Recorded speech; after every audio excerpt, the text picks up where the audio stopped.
Oh, and there's older news here that beginning earlier this month, 2 weeks ago probably, that Derek Jeter has left the Miami Marlins organization. Um, Done. Uh, so he will no longer be a CEO or a shareholder in the club for the Marlins. It's you know I'm surprised that Jeter left. Right? I thought he would stick around to at least until the team was finished being rebuilt and ready to contend for a long time. It looks like trading Yelich now, Stanton, and Ozuna were all good ideas under his watch. None of those guys look like they were worth even close to what they're getting paid now. Surprisingly, Yelich just kind of seemed to have dropped off, right? Um, I think they probably could have gotten more for Romolto because because I doubt that Sixto Sanchez will ever stay healthy long enough to be a truly productive starting pitcher. I'm guessing Jeter thought it was time for the Marlins to spend more money, and Sherman has a different idea of how much money should be spent. They never really they never really get a consistent fan base there in Miami. So spending for big long-term contracts probably should not be in their plans. Um, I'm surprised how few people in Miami actually go to baseball games, from what I understand. It's a sport filled with Latin players, and Miami is very Latin city.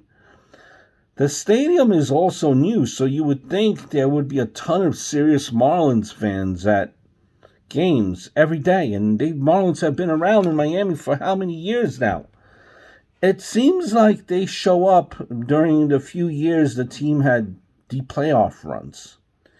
You can't really sustain a team that way.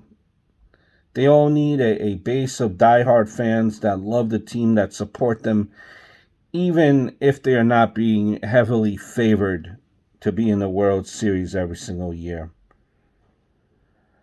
Um,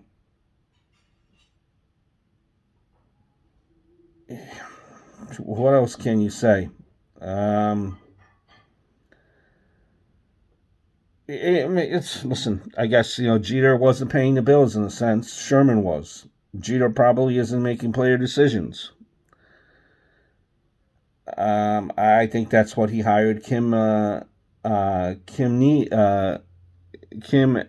for. I don't know how to pronounce the name.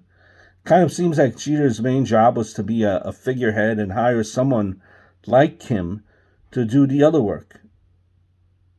Um, where does Jeter go from now? Time will tell. You know, trading. Just going back on that Yelich deal too. Trading Yelich was a good idea. They were never going to, and I know everyone was up in arms. How do you trade Yelich? But they were never going to pay to keep him, and if they did, it would be a bad idea. If the Brewers could dump one contract on their team, it would be Yelich right now. If the Yankees could dump one player, it would be Stanton. If the Braves could dump one, it would be Ozuna. That shows you right there that trading those guys were smarter than paying for any of them. Um, but I think looking back at Rory Muller, I think he was refusing to sign an extension and wanted out of Miami, so they really had to trade him. But there it is. There's the end of the reign for Derek Jeter. Derek Jeter is very much a private person, so I'm not sure if you will hear what did happen. But you wonder, where does Derek Jeter go from now? He has a ton of money, so he really does not have to work at all. But will he get tired sitting at home? Time will tell.